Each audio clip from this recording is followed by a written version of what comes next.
Good morning, and welcome back to another episode of The Longing. And it is fairly early in the morning, which is why the time hasn't gone down by all that much, only by about 11 hours, I think, because I recorded fairly late last night, and I'm recording fairly early this morning. But either way, we are going to be doing some more reading of Moby Dick, so let's get on with that.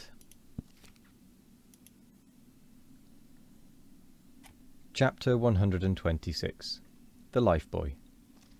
Steering now southeastward by Ahab's levelled steel, and her progress solely determined by Ahab's level log and line, the Pequod held on her path towards the equator, making so long a passage through such unfrequented waters, descrying no ships, and ere long sideways impelled by unvarying trade winds, over waves monotonously mild.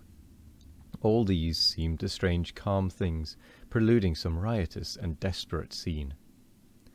At last, when the ship drew near to the outskirts, as it were, of the equatorial fishing ground, and in the deep darkness that goes before the dawn, was sailing by a cluster of rocky islets, the watch, then heeded by Flask, was startled by a cry so plaintively wild and unearthly, like half-articulated wailings of the ghosts of all Herod's murdered innocents, that one and all they started from their reveries, and for the space of some moments stood, or sat, or leaned, all transfixedly listening, like the carved Roman slave, while that wild cry remained within hearing. The Christian or civilized part of the crew said it was mermaids and shuddered, but the pagan harpooneers remained unappalled. Yet the grey Manxman, the oldest mariner of all, declared that the wild thrilling sounds that were heard were the voices of newly drowned men in the sea. Below in his hammock, Ahab did not hear of this till grey dawn, when he came to the deck. It was then recounted to him by Flask, not unaccompanied with hinted dark meanings. He hollowly laughed, and thus explained the wonder. Those rocky islands the ship had passed were the resort of great numbers of seals, and some young seals that had lost their dams, or some dams that had lost their cubs, must have risen nigh the ship and kept company with her, crying and sobbing with their human sort of wail. But this only the more affected some of them, because most mariners cherish a very superstitious feeling about seals, arising not only from their peculiar tones when in distress, but also from the human look of their round heads and semi-intelligent faces, seen peeringly uprising from the water alongside. In the sea, under certain circumstances, seals have more than once been mistaken for men. But the bodings of the crew were destined to receive a most plausible confirmation in the fate of one of their number that morning. At sunrise, this man went from his hammock to his masthead at the fore, and whether it was that he had not yet half waked from his sleep, for sailors sometimes go aloft in a transition state, whether it was thus with the man, there is now no telling. But, be that as it may, he had not been long at his perch, when a cry was heard, a cry and a rushing, and looking up they saw a falling phantom in the air, and looking down, a little tossed heap of white bubbles in the blue of the sea. The Lifebuoy, a long slender cask, was dropped from the stern, where it always hung obedient to a cunning spring, but no hand rose to seize it, and the sun having long beaten upon this cask, it had shrunken, so that it slowly filled, and that parched wood also filled at its every pore, and the studded iron-bound cask followed the sailor to the bottom, as if to yield him his pillow, though in sooth but a hard one. And thus the first man of the Pequod that mounted the mast to look out for the white whale on the white whale's own peculiar ground, that man was swallowed up in the deep. But few, perhaps, thought of that at the time.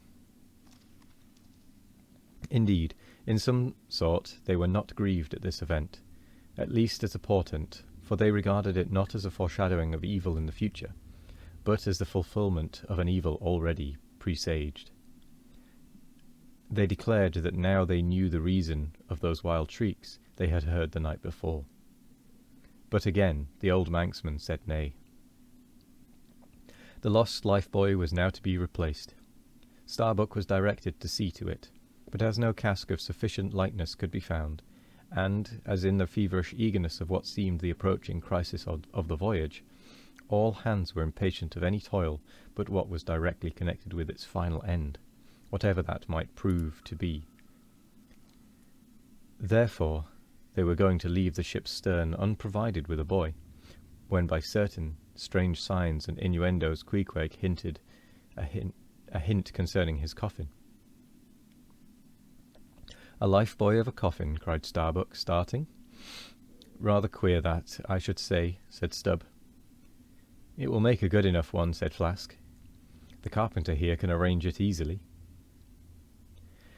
"Bring it up. There's nothing else for it," said Starbuck, after a melancholy pause.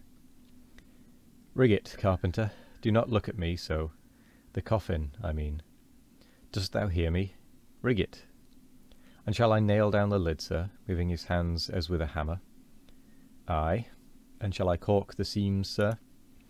moving his hand as with a corking iron. "Aye. And shall I then pay over the same with pitch, sir?" moving his hand as with a pitch-pot. "Away! What possesses thee to this? Make a lifebuoy of the coffin, and no more.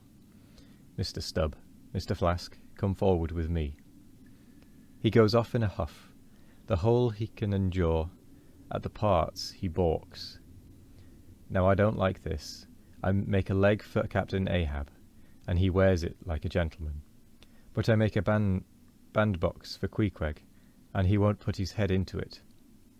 Are all my pains to go for nothing with that coffin? And now I'm ordered to make a lifebuoy of it. It's like turning an old coat, going to bring the flesh on the other side now.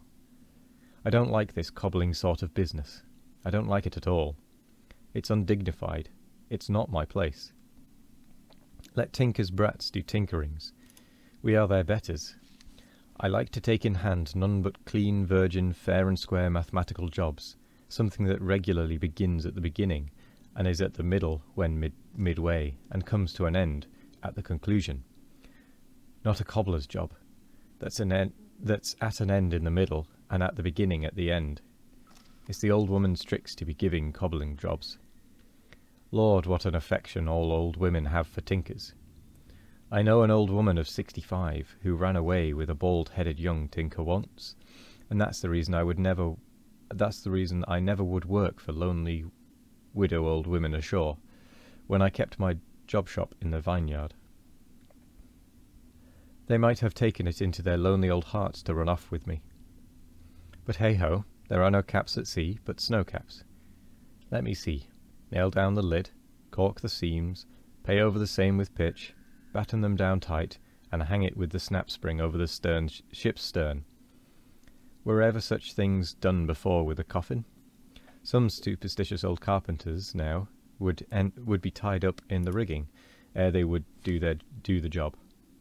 But I'm made of knotty aroostook hemlock. I don't budge. Cruppered with a coffin, sailing about with a graveyard tray, but never mind. We workers in wood make bridal bedsteads and card tables as well as coffins and hearses. We work by the month, or by the job, or by the profit. Not for us to ask the why and wherefore of our work, unless it be too confounded and cobbling, and then we stash it if we can. I'll do the job, now, tenderly. I'll have me, let's see, how many in the ship's company, all told? But I've forgotten.